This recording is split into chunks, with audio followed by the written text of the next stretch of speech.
Dice, bisogna mantenere la pancia, ho fatto una fatica enorme. E allora l'amico che ci piace, perché uno che vende gnocchetti e trofie alle 9 del mattino, ma che facevamo? Niente, apre alle 10. In via Plinio, gnocchetti e trofie. Secondo me sto male, torno nella capitale, la giornata ieri l'ho fatta. Stanotte ho dormito benissimo e viva la vita, no? Tutta la vita. L'amico è un fenomeno. Ieri ho mangiato una focaccia allo stracchino, a che cos'era? Allo stracchino. Ma una cosa commovente, mi sono messa a piangere. Ma non perché faceva schifo, perché era pazzesca. E quella con il pomodoro che era? La pizzata? La pizza che la pizza è? Pomodoro e crescenza. Pomodoro e È crescenza. una spolverata di pecorino.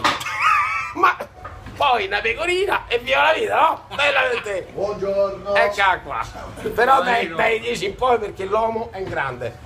Uno che vende a pecorino, la cosa col pecorino e la crescenza ai 9 serve a casa. Apre ai 10, viva la vita. Io mi porto a casa le trofie. Via Plinio a Milano, è un amico.